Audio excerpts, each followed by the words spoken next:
Well, hello there. I have the pleasure to interview Evan Gilhone from Allianz Retire Plus to talk to us about some of the considerations people should be taking into account when transitioning to retirement. Hello, Evan. Hello, Chris. How are you?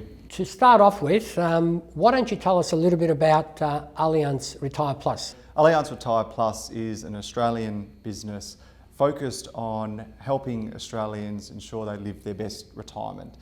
As a business, we've done a lot of market research, and one startling statistics that's come out of that research is Australians worried about outliving their savings. In fact, what we've found is that majority of Australian retirees fear running out of money more than they fear death, which is quite a confronting statistic. So as a business, we are dedicated to developing purpose-built retirement income solutions that provide financial security, giving Australians the comfort and peace of mind to retire with confidence.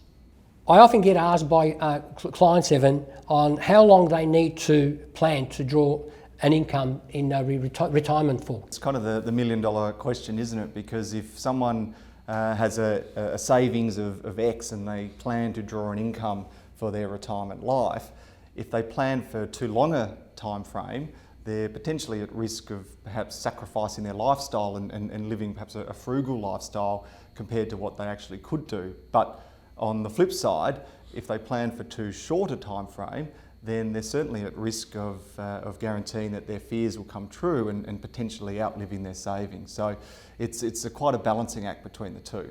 So what is the magic number, Evan? Yeah, I wish I had the answer for you, Chris. Some people focus on average life expectancy. So the average life expectancy for a 65-year-old couple is around 20 years. So that takes us to age 85. But the problem with using average life expectancy is it means 50% of people are going to live longer. And it's actually using historical data. When we model looking forward, we actually get a much clearer picture. In fact, there is a 25% chance that a couple aged 65 today, one of them will still be alive in 32 years in retirement. It's a long time. And so that's taking out to age 97 to the late 90s.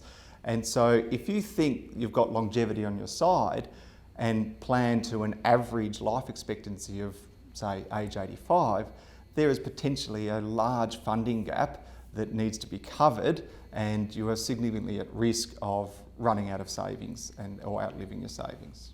Life expectancy is one part, but the other part to take into account is what type of investment return can a person expect? So it's another piece of the retirement puzzle, isn't it? Because we're always told in our investment careers and taught that timing the market is impossible and time in the market is the most important consideration.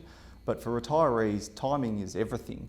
And the investment returns that they experience leading into retirement and in the early years of retirement can have a significant impact on the income they can draw over their retirement life. So Evan, how do you measure the impact of that? It's definitely difficult to model, Chris. At Allianz Retire Plus, we like to refer to it as the birthday lottery.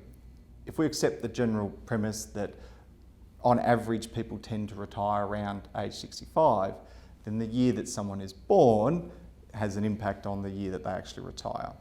And the returns that someone experiences in the early years of their retirement has a significant impact on their ability to draw an income throughout their retirement life. We modelled the same retirement portfolio, drawing the same income over the last 100 years of asset returns, with each line representing the portfolio balance of a retiree each year. Now, if you retired in 1950, you would have almost doubled your savings balance over 40 years, while taking a sizable income over the same time. Someone that retired in 1982 has experienced amazing portfolio growth and is able to leave a sizable legacy behind while still enjoying the same income.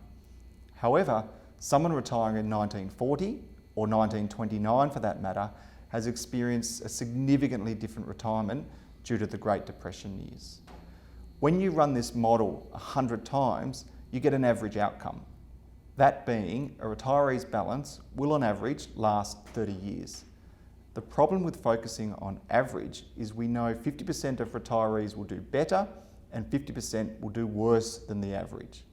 So when it comes down to a flip of the coin, I know which side of the coin most Australians would prefer to be on. Our research has shown us that retirees are not concerned about missing out on the 1982 periods. They just want to ensure they don't participate in the 1929 experience by running out of money very early on. Can you give us some of the key points that people need to consider? No secret, people are living longer, healthier lives, which is fantastic, and the order of returns people experience can have a significant impact on their retirement plans. Planning for retirement can be a very enjoyable yet complex process. So that's why we feel individuals and couples should seek out professional advice to help guide them through this transition period from working life to retirement life. Thank you, Evan.